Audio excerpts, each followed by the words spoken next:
The meeting began with announcements and reminders. Public Works Director Ken Gill provided an explanation of the city's current drought conditions. Even though it's been raining here in Victoria, the Guadalupe River Basin upstream of us is seeing low rainfall, which has caused the river level to fall below its normal level for this time of year. Currently, we are in Stage 1 of our drought contingency plan, which means residents are encouraged to voluntarily conserve water. And Matthew Stutzman was recognized for earning his Class B surface water operator license from the TCEQ, and Cody Valle was recognized for earning his Class B wastewater treatment license. Council approved 2 items following discussion. Council nominated Dr. John McNeil to fill a vacancy on the board of the Victoria Central Appraisal District. Each taxing entity is allowed to nominate a candidate for the position, and the board's current members will elect the new board member from among the candidates. And Council awarded the Tanglewood Phase 1 street reconstruction project to Clark Construction of Texas. Construction will begin in October and will last about a year. Council also heard 3 city manager reports. Emergency Management Coordinator Rick McBrayer and Deputy Emergency Management Coordinator Jenna Banda provided an overview of city-county emergency management operations. The Office of Emergency Management is a coordinating body for city and county emergency operations. The office helps to manage city and county collaboration and communication at all levels, and also coordinates with community stakeholders on response and recovery efforts. This coordination was seen in action leading up to Hurricane Beryl, as the office worked with the city and county to share timely and accurate information with the public.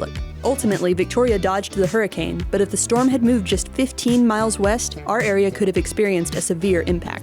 The Office of Emergency Management encourages residents to stay vigilant and stay prepared, because you never know when the next storm will be or what it could be like. For more information, you can check out the Hurricane Preparedness Guide at vctx.org/hurricane. You can also sign up for emergency alerts by texting Alert Victoria to 99411. Discover Victoria, Texas Director Joel Novosad provided an overview of the city's Hot Funds program. Hotel occupancy tax funds, or HOT funds for short, are a tax collected on hotel room stays. Community organizations that bring tourists to Victoria are allowed to apply for this funding. Under the previous system, every eligible applicant was guaranteed to receive funding, but due to the increase in applications in recent years, the city updated its award criteria and limited the number of recipients. This helps ensure that the award amount is worth applicants' time. Applications for the coming fiscal year are open through July 31st. A subcommittee of the Tourism Advisory Board will meet in August to go over the applications and will bring its recommendations to Council in September. Finally, Assistant City Manager Derek Farrell provided an update on the 2025 pay program. The city has been exploring ways to increase employee wages to address issues with retention and recruitment. The city completed a compensation study in 2020 and has been working since then to improve employee pay, but the recent economic slowdown, coupled with a lack of growth, has made it more difficult to fund pay increases. A new compensation study completed in 2024 shows that the city would need to invest $3.22 million over the next 2 years to reach 90% of the current competitive market rate. At the July 2nd City Council meeting, City Manager Jesus Garza presented 2 options to Council for funding the pay program. The first option would involve freeing up funds by freezing 10 positions, reducing one-time expenses, increasing sales tax revenue risk, and reducing the updated service credit to 50%. The updated service credit is a yearly bonus that is credited to eligible employees' retirement accounts, separate from the city's match and the cost of living adjustment. This option would yield a 5% increase in pay for police and fire and a 3% increase for all other employees, and it would help to insulate the city against future cost increases from the Texas Municipal Retirement System, or TMRS. The second option would keep the updated service credit at 100%. This option would keep raises at 3% for everyone instead of giving a 5% increase to sworn public safety personnel. Leaders from the police and fire associations spoke during the citizens' communication portion of the meeting to voice their support for this option. At Council's request, Farrell presented a third option in which the updated service credit is reduced to 75%.